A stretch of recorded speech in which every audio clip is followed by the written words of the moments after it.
برئاسة العلام هشام ميوان من تارودانت.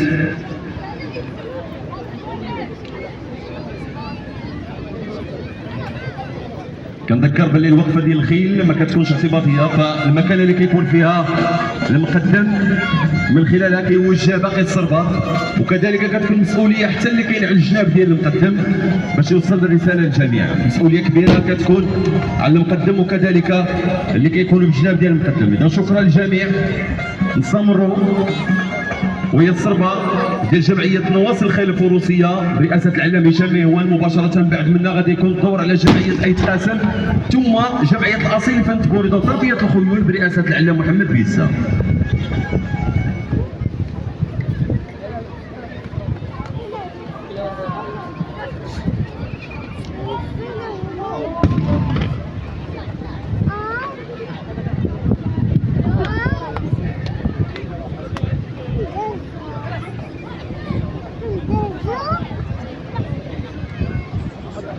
إذا هي رسالة تنظيمية غادي نوجهها كاع المقدمين اللي كاينين حاضرين معنا، كاع العلامة اللي حاضرين معنا، كل واحد خدا الميكرو يحاول.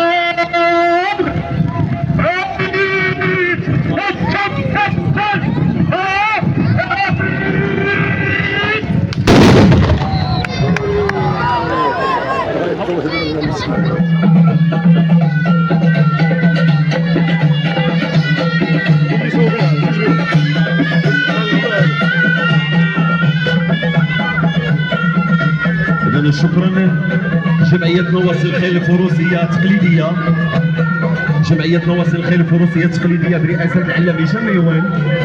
العرض اللي كيقدموه، وما ننساش كذلك نوجه التحية الطاقم اللي كيشتغل معنا من الهلال الأحمر المغربي فرع تارودانت على التدخلات ديالو.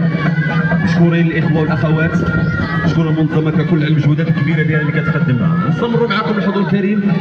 من بعد جمعية نواصي الخيل الفروسية التقليدية غيكون الموعد مع جمعية ايت قاسم الطبوريضة.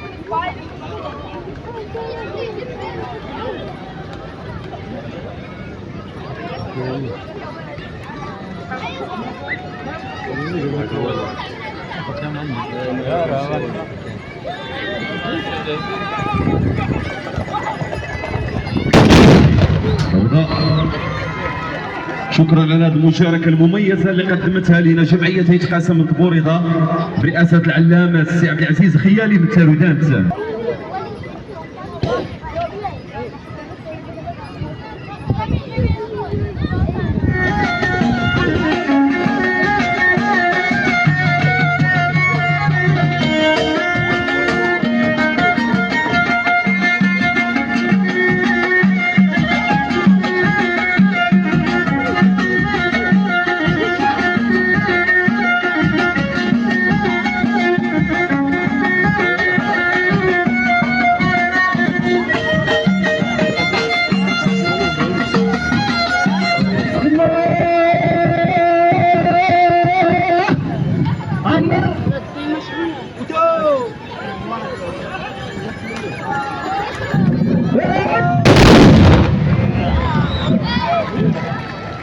شكرا على هذا العرض اللي قدمتوه لنا، تبارك الله عليكم وتبارك الله على العلام ديالنا. مجموعه ديال الخيول اللي مشاركين بها في هذا الملتقى السنوي الطبوريضه. كاين الزرق بزاف هو اللي موجود عندنا. هذه النسخه اللي كتعرف كذلك مشاركه ديال مجموعه ديال الفرسان صغار السن، والشيء اللي كيجسد الشعار ديال الملتقى السنوي الطبوريضه في النسخه السابعه ديالو، اللي هو الملتقى السنوي الطبوريضه شغف من جيل لجيل.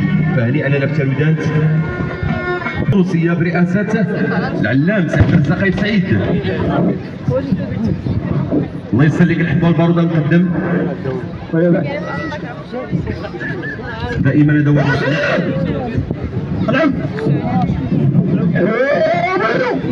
حراس البيت واخا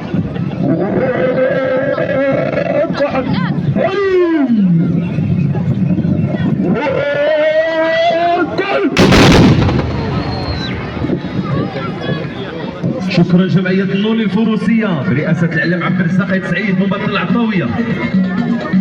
قلعة السراغنا جهة مراكش أسفية.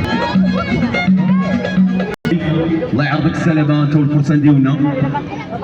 تنتمناو لك تيسير في الحفلة ديالك. يلا.